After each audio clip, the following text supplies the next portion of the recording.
From the Bob Mills Weather Center, the Oklahoma weather expert, Travis Meyer. We're not filling up water towers, but we are filling up rain gauges in a few areas. This was a pretty cool shot from Eileen McBride from here in Tulsa as the sun was setting. Says she captured that just at the right moment, and that was a tower going up. Sometimes we call them turkey towers. But we ended up with a lot of rain, showers and thunderstorms over the last 3 days. Kind of that avenue, especially south side of Tulsa, and then back down to about I-40. Then that extended down through LaFleur County. And then there's been pockets where we just haven't had all that much rain. Some folks would sure like to snag some more. Don't worry, we do have more opportunities. Not tomorrow during the day. Could have another round, though, tomorrow night. Tonight, looks like all the showers and storms are done with. Severe weather tornado watches now have moved off to the east. The severe thunderstorm watch, which is in North Texas, southern Oklahoma, gone. Our tornado watch is gone for tonight. We ended up with very few reports.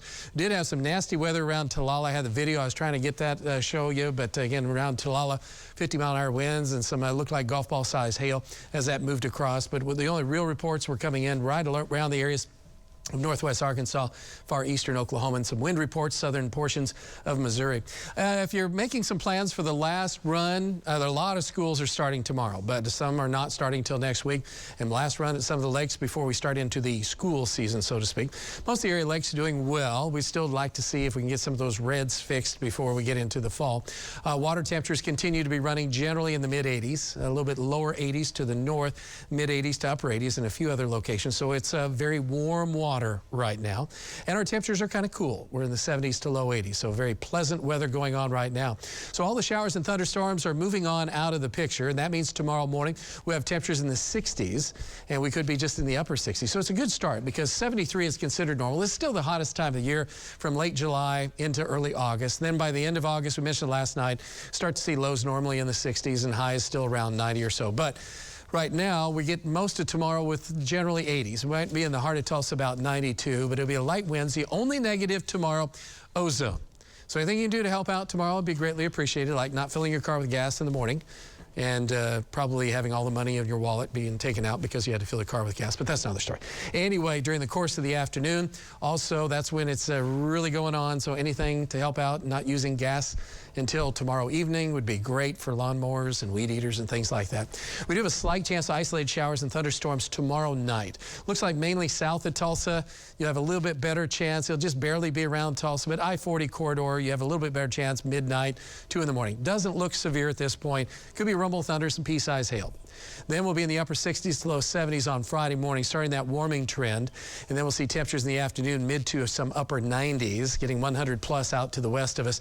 Mentioned earlier in some of our newscasts, it was like 102, 103 out in southwest Oklahoma today, earlier. And so they've had a lot of weather, 33 days with temperatures of 100. We've had about 13 in Jinx and about 10 in Tulsa, so we're doing a lot better. But we'll be closing in on 100, especially with heat index on Saturday and Sunday. That's where the worst of it comes because of the amount of humidity and the moisture that we've had.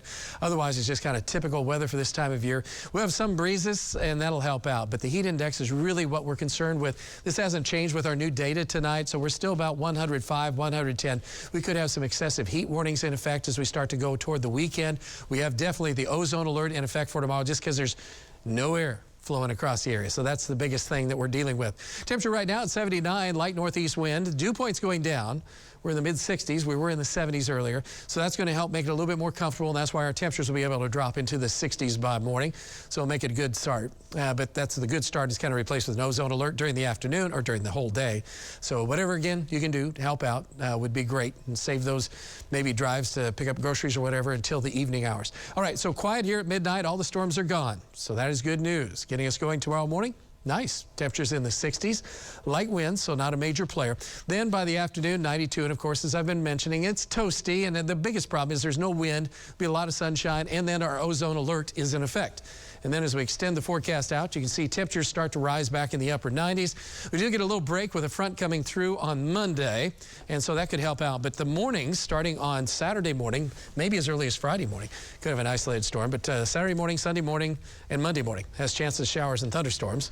So again, go back to that morning thing instead of the evening thing.